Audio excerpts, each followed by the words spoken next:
सन 60 हिजरी में अमीर माविया बिन अबू सुफियान की वफ़ात के बाद इनके बेटे यजीद बिन मुआविया ने खिलाफत संभाली। यजीद का दौर हुकूमत इस्लाम के लिए इंतहाई अलमानाक और गुमराहकुन था। वो न दीन का कोई अकीदा रखता था और न तकवा का पहलू। यजीद की हुकूमत का बुनियादी मकसद बादशाहत की बका और ज़ाती ऐश व इशरत था। उसने शराब नोशी, जुल्म व सितम और बदउनवानियों को फ़रोग़ दिया और इस्लाम को बादशाही निज़ाम में तब्दील कर दिया। इसका हुक्म था कि तमाम मुसलमानों को इससे बैत करनी होगी, वरना इनके खिलाफ सख्त कार्रवाई होगी। इमाम हुसैन इब्न अली, जो रसूलुल्लाह सल्लल्लाहु अलैहि के नवासे और अहले बैत में से थे, ने यजीद की बैत से सख्त इनकार किया, क्योंकि यजीद का किरदार और अमल इस्लाम के खिलाफ था। यजीद ने मदीना के गवर्नर वलीद बिन उतबा को खत लिखकर हुक्म दिया कि इमाम हुसैन को बैत करवाओ या उनका सर कलम करो। इमाम हुसैन ने फरमाया, मैं ऐसे फासिक और फाजिर की बैत नहीं कर सकता जो शराब पीता हो, झूठ बोलता हो, जुल्म करता हो और दीन के उसूलों को पामाल करता हो। ये ऐलान एक ऐसा कदम था जिसने यजीद की बादशाहत के खिलाफ वाज़ेह तहरीक का आगाज किया। कूफा के लोग, जो उमवी हुकूमत से नाराज थे, ने इमाम हुसैन को खतूत लिखे और दावत दी कि वो कूफा तशरीफ लाएं, क्योंकि वहां के लोग इनके साथ हैं और इन्हें हिमायत फराहम करेंगे। कूफा की ये तहरीक उमवियों के लिए खतरा बन गई थी। इमाम हुसैन की मक्का उस सफ़र से था जो वो और कूफा के अवाम की हिमायत, आम और यजीद की जुल्मत का खात्मा कर रहे हैं।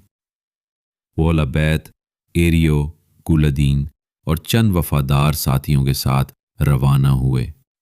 रास्ते में कई मुश्किलात का सामना हुआ और मुख्तलिफ कबाइल से मुलाकातें हुई, जिनमें बाज़ ने ताउन किया और बाज़ ने यजीद के वफादारों की हिमायत की।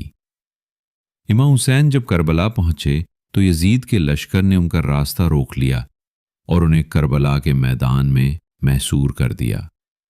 2 मुहर्रम से पानी की फ्राहमी बंद कर दी गई, जिससे अहले बैत और उनके साथी सख्त प्यास से तड़पने लगे। हज़रत अब्बास ने पानी लाने की कोशिश की, लेकिन लश्कर ने उन्हें ज़ख्मी कर दिया और वो शहीद हो गए।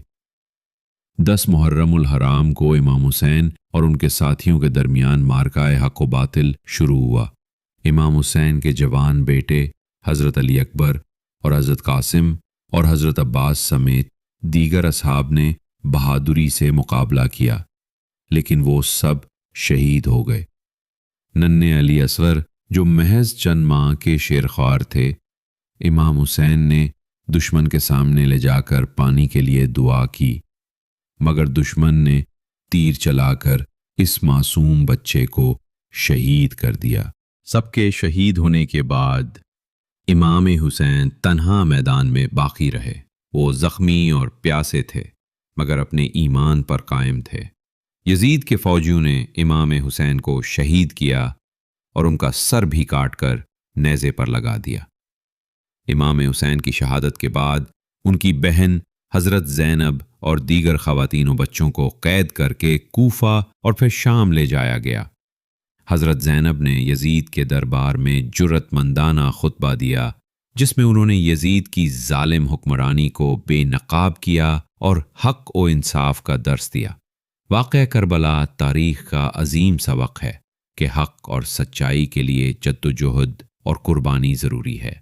यह हमें सिखाता है कि हर दौर में यजीद की मानंद जालिम होते हैं, लेकिन हुसैन की तरह हक़ के रास्ते पर कायम रहने वाले भी होते हैं।